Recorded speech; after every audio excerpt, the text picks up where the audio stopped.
N'as-tu pas encore ouvert ton cœur à Jésus? Ton cœur est-il en ce moment plein d'amertume ou de tristesse ou encore de colère? Peut-être aussi que ton cœur est en ce moment plein de jugement et peut-être même de la haine. Ouvre la porte de ton cœur à Jésus, car il a dit « Venez à moi, vous tous qui êtes fatigués et chargés, et je vous donnerai du repos. » Matthieu 11, 28. Et même si ton cœur est heureux en ce moment, laisse Jésus entrer dans ton cœur. C'est écrit « Dieu a tant aimé le monde qu'il a donné son Fils, afin que quiconque croit en lui aura la vie éternelle. » Et croire en lui, ce n'est pas seulement « oui, je crois qu'il existe » et on s'arrête là. Non, une âme comblée par la présence quotidienne de Dieu, la présence quotidienne du Saint-Esprit est très bien soutenue. Une personne en relation étroite avec Dieu tous les jours, une personne qui grandit avec le soutien de Dieu tous les jours, qui grandit avec ses conseils, une personne qui garde la foi dans les promesses de Dieu chaque jour est une personne stabilisée. La vie de cette personne est fondée sur quelque chose de puissant. Plusieurs parmi le peuple de Dieu le vivent déjà réellement. Je t'invite à ne plus tarder. Le temps passe trop vite. Peut-être que tu dis, pourquoi alors les personnes qui se disent chrétiens vivent toujours dans beaucoup de difficultés? Dieu n'est-il pas si puissant? Peut-être que tu dis, pourquoi leur vie est comme ceci ou comme cela? Pourquoi beaucoup de chrétiens sont toujours pauvres? Leur Dieu n'est-il pas le maître de l'univers? Les gens recherchent beaucoup les bonheurs que cette terre offre. Belle maison, belle voiture, argent, popularité, rang social, pensant que cela les rendra heureux. Mais souvent, il y a toujours un vide encore plus profond dans leur cœur. Pourquoi? Car aucune de ces choses ne constitue cette plénitude que Dieu offre.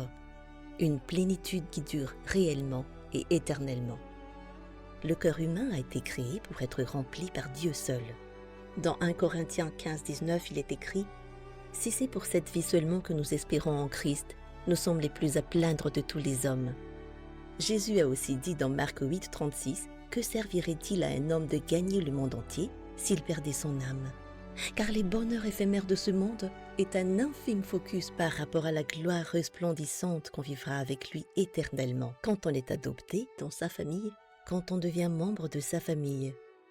Dieu dit dans Romains 8,5 « Ceux en effet qui vivent selon la chair s'affectionnent aux choses de la chair, tandis que ceux qui vivent selon l'esprit s'affectionnent aux choses de l'esprit. » Et l'affection de la chair, les plaisirs des yeux et toutes sortes de plaisirs de la chair, c'est la mort. On ne parle pas de la mort physique ici, bien évidemment. Il n'y a pas de mal à vivre dans le confort. Il n'y a pas de mal de prendre soin de soi, se faire du bien, soigner son apparence, etc. Mais affectionner les choses de la chair plus que l'affection de l'esprit, c'est la mort. Une vie morte, loin de Dieu. Tandis que l'affection de l'esprit, c'est la vie, la vraie vie. La plénitude surnaturelle, la paix intérieure. Le bonheur sur cette terre, oui. Ta réussite, ta carrière, oui. Faire du bien aux autres, oui. Mais sache que tout ça, ça va rester et disparaître sur terre. Tout ça, c'est un petit passage qui ont très peu de durée par rapport à ce qui va durer éternellement. La vie éternelle, une vie remplie de joie, de louange, d'harmonie, une vie remplie de la lumière de Dieu qui dure à jamais. Cette nouvelle terre et nouveau ciel qu'il aura mis en place. Il n'y aura plus de pleurs, il n'y aura plus de souffrance. J'ai toujours aimé la nature. Quand j'étais petite, j'avais souvent l'occasion de jouer dans la nature, dans les rizières, dans les buissons. J'avais l'occasion de vagabonder avec mes amis dans des vallées et des collines. Tout ça m'avait fait vraiment du bien. J'étais en osmose avec la nature. Et maintenant, devenue adulte, je regrette souvent de ne pas profiter assez de la nature. Cela me manque.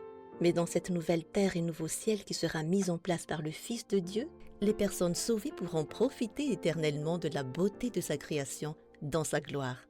Et c'est ce qui me réjouit.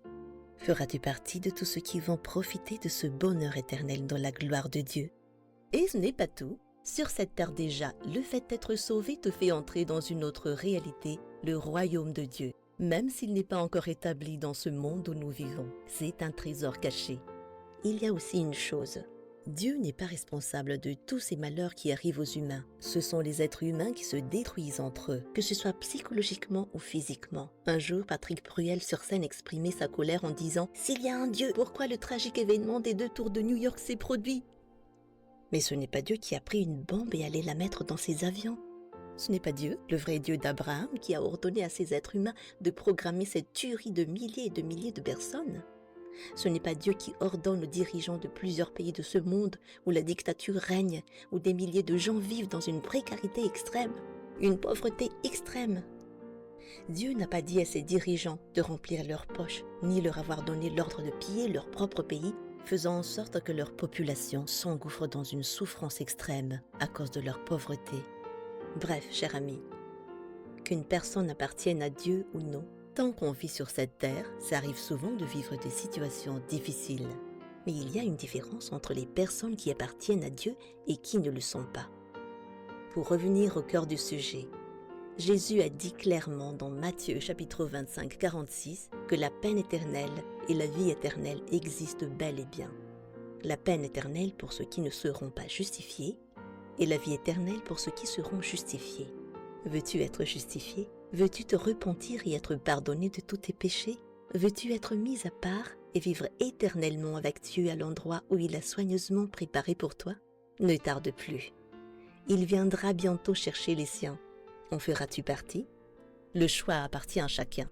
Mais voici une prière que tu pourras faire si tu décides d'ouvrir ton cœur à Jésus et déposer tout ton passé au pied de sa croix. Seigneur Jésus, je reconnais que je suis pécheur et que j'ai besoin de ton pardon. Viens dans mon cœur. Je crois que tu as porté et tu as fait mourir sur la croix tous mes péchés et tous mes maux.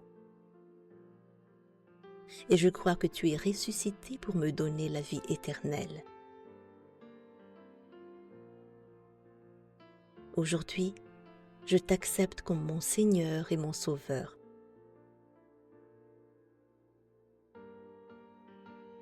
Pardonne-moi, purifie-moi et conduis-moi selon ta volonté. Et merci Seigneur pour le baptême du Saint-Esprit qui s'opère en moi. En ce moment même, je te remercie pour ton amour et pour le salut que tu m'offres. Amen.